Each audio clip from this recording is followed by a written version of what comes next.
Shalom dan selamat pergantian hari bagi kita semua. Marilah teman-teman di hari yang baru ini kita kembali merenungkan kebenaran firman Tuhan. Hari ini kita mau berbincang soal merdeka dari dosa. Kita tahu bangsa Indonesia pernah dijajah oleh bangsa Belanda dan Jepang. Tapi puji Tuhan, sekarang bangsa kita adalah bangsa yang merdeka, tidak lagi dijajah oleh bangsa lain. Ada penjajahan yang sebenarnya masih berlangsung di dunia ini. Ya, penjajahan itu adalah penjajahan dosa. Mari kita lihat apa yang Alkitab katakan di dalam Yohanes pasal 8, ayat yang ke-33 dan 34. Demikian firman Tuhan. Jawab mereka, "Kami adalah keturunan Abraham dan tidak pernah menjadi hamba siapapun. Bagaimana engkau dapat berkata, kamu akan merdeka?" Kata Yesus kepada mereka, "Aku berkata kepadamu, sesungguhnya setiap orang yang berbuat dosa adalah hamba dosa." Dari dua ayat ini teman-teman kita bisa melihat bahwa setiap orang yang berbuat dosa adalah orang yang tidak merdeka. Sekali lagi teman-teman, setiap orang yang berbuat dosa adalah orang yang tidak merdeka. Kristus katakan bahwa orang yang berbuat dosa adalah hamba dosa. Dan seorang hamba dosa tidak memiliki kemerdekaan, tidak memiliki kebebasan. Bisakah kita melihat itu teman-teman? Ternyata yang membatasi kebebasan kita, yang membuat kita terkungkung, terpenjara, itu adalah dosa. Ya, itu adalah dosa. Sebagai contohnya, teman-teman, ini salah satu contoh kecil saja. Ketika kita membenci seseorang, pastinya kita akan rasakan tidak ada damai sejahtera. Ya kan? Pasti. Tidak ada sukacita ketika kita membenci orang tersebut. Dan kita akan merasakan akar kepahitan. Maukah teman-teman merasakan hal seperti itu? Saya rasa kita semua mau yang namanya sukacita. Kita mau yang namanya damai sejahtera. Kita tidak mau yang namanya akar kepahitan. Iya kan? Inilah yang disebabkan oleh dosa, teman-teman.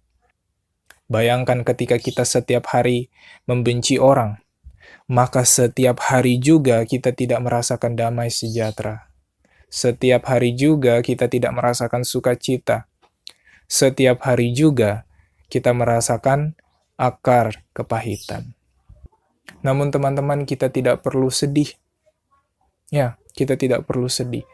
Karena ada sosok yang dapat membebaskan kita dari penjajahan dosa ini. Siapa itu yang dapat membebaskan kita? Di dalam Yohanes pasal 8, ayat yang ke-32 dikatakan, "Dan kamu akan mengetahui kebenaran, dan kebenaran itu akan memerdekakan kamu." Siapa yang memerdekakan kita? Kebenaran. Firman Tuhan. Itulah yang memerdekakan kita dari perhambaan dosa. Firman Tuhan, kebenaran Tuhan bukanlah sesuatu yang mengekang, mengurung, membatasi kebebasan. Justru sebaliknya teman-teman. Dikatakan bahwa kebenaran itulah yang akan memerdekakan kita. Memerdekakan kita dari perhambaan dosa. Sebagai contohnya, ketika kita membenci seseorang, lalu firman Tuhan katakan kepada kita, kasihilah sesamamu manusia, seperti kamu mengasihi dirimu sendiri. Ketika kita menerima firman Tuhan itu, yaitu untuk mengasihi sesama kita manusia, maka kuasa Tuhan akan bekerja di dalam hati kita. Dan kita akan diberikan kelepasan dari rasa membenci itu. Kita akan dimampukan Tuhan untuk mengasihi sesama kita manusia. Dan apa artinya itu ketika kita bisa mengasihi sesama kita manusia? Artinya akan ada damai sejahtera, ada sukacita.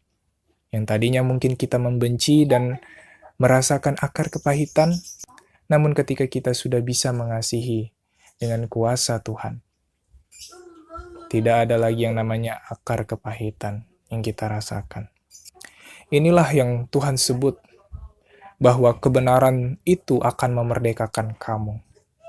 Dengan firman Tuhan, dengan kebenaran, kita akan menjadi orang yang merdeka dari perhambaan dosa. Dan kita tahu kebenaran itu adalah Yesus Kristus. Firman yang memerdekakan kita itu adalah Yesus Kristus. Tuhan Yesus sendiri katakan di dalam Yohanes pasal 14 ayat yang ke-6 dikatakan, kata Yesus kepadanya, akulah jalan dan kebenaran dan hidup. Kristus itulah kebenaran yang memerdekakan kita. Itulah sebabnya di dalam Galatia pasal 5 ayat yang pertama dikatakan, supaya kita sungguh-sungguh merdeka, Kristus telah memerdekakan kita. Karena itu, berdirilah teguh dan jangan mau lagi dikenakan kuk perhambaan. Jadi ketika kita rindu dilepaskan dari perhambaan dosa, apapun dosa kita teman-teman, entah kita mungkin suka menggosip, kita suka marah-marah, mungkin kita orangnya cemburuan, kita gampang tersinggung, suka menyakiti orang lain, apapun dosanya teman-teman. Ketika kita rindu untuk menjadi orang yang merdeka, orang yang bisa bebas dari perhambaan dosa ini, maka datanglah kepada Kristus. Kristus mampu membuat kita menjadi orang yang merdeka. Kristus mampu memberikan kita kebebasan. Karena Kristus adalah kebenaran yang memerdekakan. Satu kutipan terakhir yang saya ingin bagikan sebelum kita menutup renungan kita pada petang hari ini, terdapat di dalam buku My Life Today, halaman 78, paragraf yang ke-6.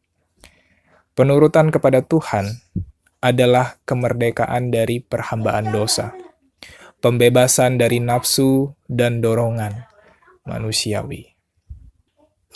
Sekali lagi teman-teman, ketika kita mau menerima kebenaran itu, yaitu Yesus Kristus, firman Tuhan, firman yang jadi manusia tersebut, di dalam hati kita, dan kita senantiasa menuruti apa yang Tuhan perintahkan di dalam firman tersebut, di dalam kebenaran tersebut, maka percayalah dengan kuasa Tuhan, kita bisa lepas dari dosa. Kita bisa menjadi orang yang merdeka dari dosa.